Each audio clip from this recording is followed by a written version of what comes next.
ముందు ఏమన్నాడు? ఏం చూసుకుంటా ఎలా చూసుకుంటా అన్నాడు నీతో? మంచిగా చూసుకుంటా పని పంపాను ఏం పంపాను నీకు పిల్లలు అయితే చాలని తీసుకొచ్చింది సార్. తీసుకెళ్ళాడుగా. తీసుకొచ్చింది. అబ్బాయి తప్పులేదంట, వాళ్ళ పిన్ని మోసం చెప్తే పాపుతాను, వాళ్ళ పిన్ని చెప్తే నీ అన్నాడంట. అలా చెప్తాడు ఇతను. అలాగే ఈ అమ్మాయి అబద్ధం చెప్పింది, నీ పెళ్ళం కూడా అబద్ధం చెప్తాను ఏమైనా మరి చెప్పిందిగా. వింటావా? నువ్వు పెట్టావంట అష్ట కష్టాలు, నీ వల్లనే గతి లేక రెండో పెళ్ళి ఇష్టం లేదంట నువ్వు చేసుకోవటం, నువ్వే బలవంతంగా సంతకం పెట్టించావంట. ఇక్కడే ఉంది. ఎవడు దొంగ? నువ్వు దొంగ, వాళ్ళ పిన్ని దొంగ. ఎవడు దొంగయా? నేనే దొంగ. మరి నేనే దొంగ. నీ ఫస్ట్ భార్య నిన్నే అంటది, రెండో నిన్నే అంటది. నువ్వు మాత్రం మంచోడు, ఇద్దరు పిల్లలు మంచోడు కాదు, అంతేగా. నాకు పిల్లలు అవ్వట్లేదు కాబట్టి వేరే ఒక 20 ఏళ్ళ అమ్మాయి ఉంటే చేసుకున్నా ఎవడన్నా ప్రపంచంలో ఎవరన్నా హర్షిస్తుంది? ఎవరైనా 15 అమ్మాయిలు 15 ఏళ్ల పిల్లలు తీసుకెళ్ళింది కాకుండా చిన్న చిన్న తప్పులు చూపించి దాన్ని కొట్టి వాళ్ళ మామ దగ్గర పోయి ఏడిస్తే నువ్వు నేను చెప్తావా? నాకు నీతి ఉన్నది కాబట్టి చెప్తున్నా సార్. చెప్పలేదు సార్. చిన్న పిల్లల్ని తీసుకెళ్ళి సార్ నాదంటే తప్పు సార్, నాదంటే తప్పు. నేనంటే తెలియక తీసుకుపోయినా వాళ్ళ అమ్మ వాళ్ళ చిన్నమ్మ ఎట్లా పంపించారు సార్? మరి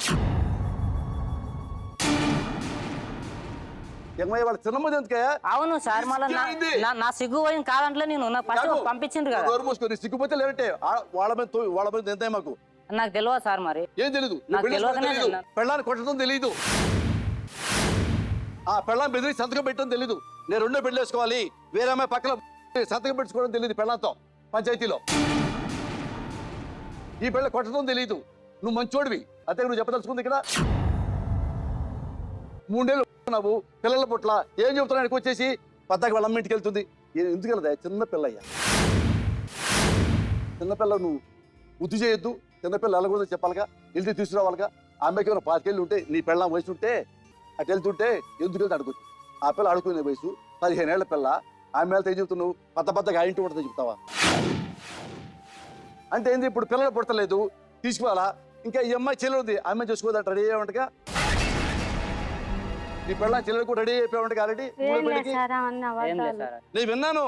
లేదు సార్, అది మాకేం అవసరం సార్ చెప్పడానికి. ఈ అమ్మాయిని చేసుకున్నాక ఇంకో అమ్మాయిని అడిగినా నేను. చెప్పునా అన్నాడు సార్. మా మరదలు ఉంది నేను చేసుకుంటాను అన్నాడు. మా చంద్రకళనే చెప్పి నాకు పెళ్లి చేస్తాను, మా మరదలు తోలుకొచ్చుకున్నాను. వాళ్ళ మరదలతో కూడా మాట్లాడిపించింది సార్. మాట్లాడిపోయలేదు. అన్నవా లేదా నువ్వు? అనలేవా? నువ్వు మా మరదలు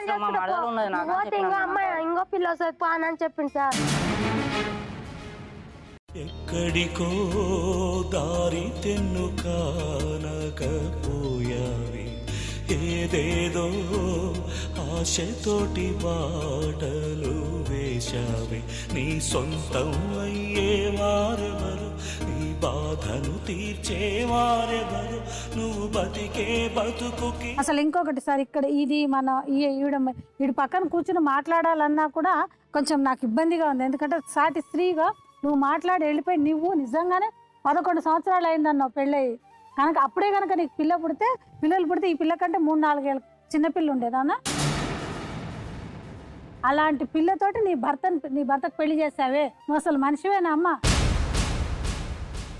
ఏమన్నా అంటే ఒకటి, మా కులంలో అది తప్పు కాదు సార్. ఇది ప్రతిసారి నేను క్లియర్ చేస్తుంటా. మా కులంలో తప్పు కాదు అన్నప్పుడు, కులంలో తప్పు కాదు అన్నప్పుడు తాళిబట్టు కట్టినా కూడా అగ్ని చుట్టూ 7 స్టెప్స్ సప్తపది తిరిగినా కూడా అవన్నీ కూడా హిందూ మ్యారేజ్ యాక్ట్ కిందకే వస్తాయి. మీరందరూ కూడా ఈ దేశ పౌరులే. ఈ దేశం మనం ఏదైతే సరిహద్దుల్లాగా నిర్మించుకున్నామో న్యాయశాస్త్రాలు ఏవైతే ఉన్నాయో దానికి అనుగుణంగా దానికి లోబడే మీరు ఉండాలి. ఇంకొకటి సరి, ఇప్పుడు ఈ కేసు ప్రస్తుతానికి లీగల్ వైజ్గా అయితే మన చేతిలో లేనట్టేనండి. ఎందుకంటే ఈ అమ్మాయి ఎక్కడైతే ఇలాంటి తప్పు జరుగుతుందో మనం ఎట్టి పరిస్థితిలోనూ కూడా చైల్డ్ మ్యారేజ్ని ఎంకరేజ్ చెయ్యము కనుక ఆవిడ మీ భార్య కాదు. మీరు ఎట్టి పరిస్థితిలోనూ ఆవిడని ఏ విధంగా కూడా హింసించడానికి కుదరదు. ఇప్పుడు ఇంకోటి, ఇది మాత్రం నువ్వు ఇమీడియట్గా మా టీం తరపున నుంచి వనపర్తి ఇమీడియట్గా ఉమెన్ అండ్ చైల్డ్ వెల్ఫేర్ డిపార్ట్మెంట్కి సార్ ఇక్కడ మనం అందరి నుంచి ఒక లెటర్ లాంటిది రాసి ఈ దేశ పౌరుల్లాగా ఎవరైతే చూస్తే దాన్ని ఆపండి అని మాకందరికి ప్రతిసారి చెప్తుంటారు కనుక ఎక్కడైనా చైల్డ్ మ్యారేజెస్ అయితే ఈ దేశ పౌరుల్లాగా మేము ఉన్నాం కనుక మాకు ఇంతో అంత న్యాయం తెలుసు కనుక మీ ఇమీడియట్గా కంప్లైంట్ లాంటిది ఇచ్చి సార్ ఆ అమ్మాయిని రక్షించే బాధ్యత మనందరి మీద ఉంది. ఇప్పుడు ప్రస్తుత కర్తవ్యం. ఇప్పుడు మాత్రం ఆ అమ్మాయిని వదిలిపెడితే మాత్రం మేము అందరం కూడా తప్పు చేసిన వాళ్ళం అవుతాం. ఆ అమ్మాయి ఎట్టి పరిస్థితుల్లోనూ కూడా నీ దగ్గర ఉండడానికి వీలు లేదు. ఎందుకంటే ఒకవేళ ఆ అమ్మ నీ భర్త నువ్వు అక్కడ ఉంటానన్నా కూడా ఈవెన్ గవర్నమెంట్ జడ్జిలు కూడా ఉండడానికి వీలేదు. ముందు నువ్వు వెళ్ళిపోయి మేజర్ అయిన తర్వాత అప్పుడు నీకు మెడికల్ టెస్ట్ చేసిన తర్వాత అప్పుడు నువ్వు నీ భర్త దగ్గరికి వెళ్ళాలన్న ఆలోచన ఉంటే అప్పుడు సరే అని పంపిస్తారు. కానీ నాకు ఈయనతోటి ఉంటానని చెప్తే మాత్రం కుదరదు.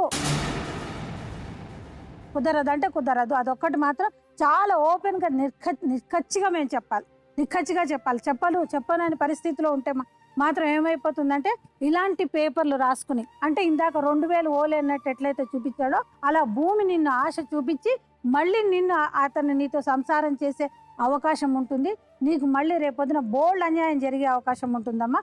ఎట్టి పరిస్థితిలో నువ్వు ఒప్పుకుంటే మీ అమ్మ దగ్గర ఉంచుతాం. లేదు అని అంటే సార్ మనందరి సమక్షంలో ఏ స్టే హోమ్ కన్నా కూడా అమ్మాయిని పంపించేయాలి. లేదు అని అంటే నిన్ను నిర్భయ చట్టం కింద మేమే ఆ అమ్మాయితోటి చెప్పి అది తప్పైనా కూడా ఆ అమ్మాయితో చెప్పి నీకు మీ ఆవిడకి శిక్ష పడేలాగా మేము చూస్తాం. ఎందుకంటే ఈ అన్యాయం ఇక్కడితో ఆపకపోతే 2000కు అమ్ముడుపోయే పరిస్థితిలో అడవిలో మనం ఎవరం లేము. మాకు బాధ అనిపిస్తుంది వింటుంటే మాట్లాడుతుంటే. 2000కు ఒక ఆడపిల్లని నువ్వు కొనుక్కుంటావా? ఏమ్మా 2000 పెట్టి అది చేస్తా. అట్లాంటప్పుడు నీ భర్త అమ్మాయి 2000 తోటి కొనుక్కున్నాడంటే ఇంకో 2000 జమ అయిపోతే ఇంకొక అమ్మాయిని కూడా కొనుక్కుంటారా? కొంచెమన్నా కూడా ఆడవాళ్ళ ఉన్నందుకు సాటి స్త్రీ ఎలా బాధపడుతుందో అని ఆలోచించాలమ్మా. సార్ ఆ 2000 కూడా లేకుండా ఉట్టి లేకుండా రెడీగా ఉన్నారు. మాట్లాడతలేరా అమ్మా? నువ్వు మాట్లాడకపోయినమ్మా నీ ఆలోచన ధోరణి అన్నాడు. ఈయననే అన్నాడు సార్, ఈయననే అన్నాడు. మా అమ్మ వాళ్ళు అసలు మాట్లాడతలేరు కూడా మేడం మా దగ్గర. సరే ఇప్పుడు ఈయనకు శిక్ష పడకపోతే ఈయనను మనం పోలీస్ స్టేషన్ లో, ఎందుకంటే అమ్మా అందరు అంటున్నా కూడా పోలీస్ స్టేషన్ నుంచి పోలీస్ వాళ్ళ నుంచి బెదిరిస్తున్నారు అలా మాట్లాడకూడదని అనుకున్నా కూడా ఒక స్త్రీని ఒక ఆడపిల్లని కాపాడడానికి కోసం మాత్రం నిన్ను మాత్రం ఇమీడియట్ గా పోలీస్ కంప్లైంట్ లాంటిది అయితే ఇవ్వాలి సార్. ఇచ్చి ఎందుకంటే నువ్వు ఫర్దర్ గా అప్రోచ్ కాకూడదు అయ్యా. ఎందుకంటే నీది ఎక్కువైపోతుంది, రాను వైలెన్స్ ఎక్కువైపోతుంది. ఆ అమ్మాయిని కొట్టడం, వాళ్ళ తల్లిని కొట్టడం, వీళ్ళందరిని కొట్టడం. ఎందుకంటే నీకు ఒక కళ్ళెమంటూ ఉండాలి. నీకు భయం లేకపోతే చాలా కష్టం అండి. ఎందుకంటే నీ చేతిలో డబ్బు ఉంది, 2000 పెట్టుకుని కొనేసుకుంటా, స్థలం ఇచ్చి కాపురం చేసేస్తా. ఏంటి ఇంత ఓపెన్ ఫోరం అయిన ఇక్కడికి వచ్చి నీకు ఎంత ధైర్యం? ఒక మైనర్ పిల్లని నాకు కావాలని అడుగుతున్నావు.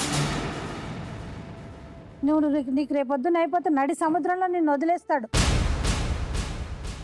నువ్వు అక్కడ గుర్తుపెట్టుకో. నేను అడిగాను కూడా, ఏమో నీకు తాళి కట్టాడు అంటే ఉట్టి పుస్తే కట్టాడు మేడం అంట. ఇంత అన్యాయం. ఒక రేకు పుస్తే కట్టి ఆ పిల్లని పుస్తేనే మోసం చేసి ఆ అమ్మాయితో కాపురం చేస్తాం. ప్రస్తుతానికి కాదే నువ్వు మాట్లాడే నీకు లేనే లేదయ్యా. నువ్వు మాట్లాడకూడదు. నువ్వు అసలు ఏం మాట్లాడుతున్నావు నువ్వు? రమా అంటే ఎవరు? నా భార్య. మరి మంజుల అంటే ఎవరు? మంజుల ఆమె కూడా వీళ్ళ చెల్లెలు, నా రెండో భార్య. యారికి బాలేదు. నీ పెళ్ళాం ఇంకో బాయ్ ఫ్రెండ్ చేశారు కదా సార్, అట్లా కూడా చేశారు కదా. నేను నాకు హెల్త్ బాగాలేనప్పుడు వద్దాం అట్లే చేసింది కదా. ఎవడో పెళ్ళాన్ని తీసుకొచ్చి నువ్వు పెట్టుకున్నావంటే నువ్వు ఎంత గొప్పడు నీకు చెప్పక్కర్లా సార్. మీరు పదే ఆమె నా భార్య కాదు అనొద్దు సార్ మీరు మాత్రం. మీ అమ్మకి అక్రమ సంబంధం ఉందా? లేదండి. నువ్వు వేరే వాళ్ళతో అక్రమ సంబంధాలు నీకు ఉన్నాయి కాబట్టి నీ పెళ్ళాన్ని కూడా ఇరికిస్తే పని అయిపోయిందని. ఇక నన్ను చూడకపోవడం, వాడితో సంబంధం ఉంది వీడితో సంబంధం ఉంది అనటం, ఈయన పోయి ఆడ ఈడ దాగి రావటం. మొగుడు ఎదవైతే ఇలాంటి కర్మే దొరుకుతుంది. తప్పు చేయలేదు కాబట్టి సాక్ష్యం లేదు.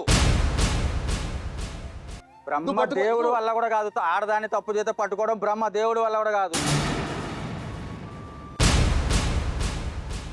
నెక్కముడితో నీకే సంబంధం? అక్క ముగ్గురుతో సిగ్గులేదు నీకు? అక్క ముగ్గుడు అక్కకి పిల్లలు ఉన్నారు. అక్కే చేసింది. ఎలా పట్టుకున్నావు? పక్కెళ్ళి అక్కే పెట్టింది నువ్వు సిగ్గుండాలా పడుకోబెట్టి. మాట పక్కకి ఛే! మరి మూడో అమ్మాయితో ఎందుకు పెట్టుకుంటారు సంబంధం సార్ మీరు పదే పదే పదే పదే ఆ మాట అనవసరం లేదు సార్. ఎందుకు ఎందుకు వాళ్ళ ఫ్యామిలీ ఉన్నారు, వాళ్ళు సెట్ అయిపోయారు, మీరు అనొద్దు. వాళ్ళ ఫ్యామిలీకి హ్యాపీగా ఉన్నారు సార్. మీరు అనేటట్టు నేను వెళ్ళిపోతాను సార్. మీరు అనొద్దు అంతే. వాళ్ళు కాదు నాన్న. లేదు సార్, లేదు లేదు లేదు మీరు మాట్లాడొద్దు సార్.